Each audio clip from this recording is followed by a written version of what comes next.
All right, here are the corrections for directed reading B for Chapter 2, Section 1, Water in the Air. Number 1 is B, weather. What do we call the condition of the atmosphere at a certain time and place? 2, how does water go from the earth into the air? That's evaporation. So the water molecules evaporate and rise up because heat rises. 3, what part of the water cycle do clouds form?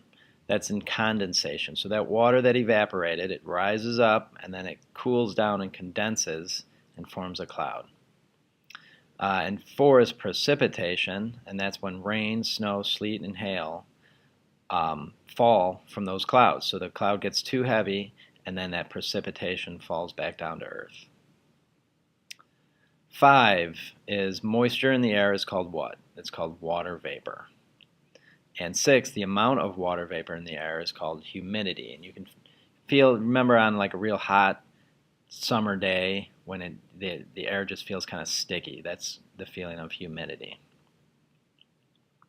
7, what happens when air gets warmer? It can hold more water. So warm air, the molecules can hold more water vapor. And so usually on a warm day you really notice the humidity. 8, the amount of water vapor in the air compared to the most water vapor the air can hold is called the relative humidity. And we usually report that number as a percentage. If you look at a weather report, you'll see the relative humidity is 78%, something like that. 9 is saturated. When the air holds all the water it can possibly contain at a certain temperature, we call that saturated. 10, if the amount of water vapor in the air stays the same, but the air gets cooler, the relative humidity increases. And 11, if the amount of water vapor in the air stays the same, but the air gets warmer, the relative humidity decreases. So that's a way that the relative humidity can change by the temperature increasing or decreasing. 12, how do we measure the relative humidity? We use a psychrometer, and then we look at a table to compare the answers on the psychrometer. 13, what does a wet bulb thermometer do? It measures the humidity. 14, what is it called when gas changes to a liquid? That's condensation. That was what happens when water vapor forms a cloud. It's condensation. 15, when do water droplets form on the outside of a glass of ice water? When the air is saturated and then it cools. So you've probably experienced that on a hot day. You have a cold glass of water or a pop can or something, and the outside of the can or the glass gets all wet. It's because water vapor in the air is cooling when it touches that cold glass. 16 is the air becomes saturated. When air reaches its dew point, the air becomes saturated. And that water vapor starts to kind of fall out of the air. 17, what is a cloud made of? It's made of water droplets. 18, thunderstorms come from cumulonimbus clouds.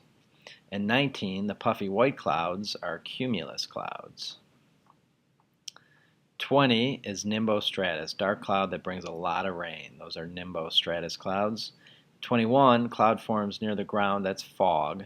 And fog is a cloud. If you maybe don't think about it that way, but if you've ever wondered what it's like inside a cloud, well, it's the same as being inside fog. 22, clouds that cover a large area are stratus clouds.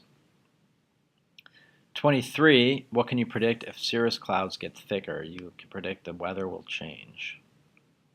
24, alto means they form in middle altitudes, and cirro means that they form in high altitudes.